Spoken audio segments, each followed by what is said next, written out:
we're tackling Objective 5.3, Troubleshooting Video, Projector, and Display Issues. When your screen acts up, it's time to play detective, so let's diagnose the most common problems. Let's start with the most frequent issue, a blank screen or no signal. First, check for physical cabling issues. Is the monitor plugged into power and turned on? Is the video cable, whether it's HDMI, DisplayPort, or something else, securely connected at both ends? This simple check solves a surprising number of problems. Next, check the incorrect input source. Many monitors have multiple inputs. Make sure your monitor is set to listen on the correct port you're plugged into, like HDMI 1 or DisplayPort. What if you have an image, but it's fuzzy, distorted, or has sizing issues? This is often a resolution mismatch. Every LCD has a native resolution. For the sharpest image, your computer's video output resolution must match the monitor's native resolution. If they don't match, the image can look blurry or stretched. If your screen goes black after the Windows logo appears, try booting into VGA mode to get a basic display and fix the settings. If you have a dim image, first check the brightness and contrast settings on the monitor itself. Also check your operating system's display settings, as auto-dimming or power-saving modes can be the culprit.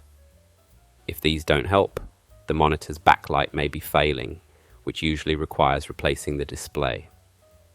Now for some issues specific to projectors. If the image is dim or gone, you may have a burnt-out bulb. Projector bulbs get incredibly hot and have a limited lifespan. They are usually designed to be user-replaceable. If you experience intermittent projector shutdowns, it's almost always an overheating issue. Projectors will shut down to protect themselves. To prevent this, regularly clean the dust filters to ensure good airflow, and always let the fan run for a few minutes after you turn it off to cool the bulb down properly. Let's talk about image artifacts. Display burn-in or image sticking is when a faint ghost of a static image remains on the screen. This was common on older CRTs, but can happen to LCDs too. To prevent it, enable features like pixel shift on your monitor. Sometimes displaying an all-white screen for a while can help remove a stuck image. A dead pixel, however, is a single pixel that is permanently black and cannot be fixed. This is a manufacturing defect, and the only solution is to replace the entire display. If you have a flashing screen, start by checking your cable connections. If that doesn't work, try swapping the cable or the monitor with a known good one to isolate the problem. A bad video driver can also be the cause, so try updating or reinstalling it. If you have an incorrect color display with everything tinted blue or green, check the color settings on both your monitor and in your operating system. Also, disable any night mode or night light features that intentionally alter the color temperature.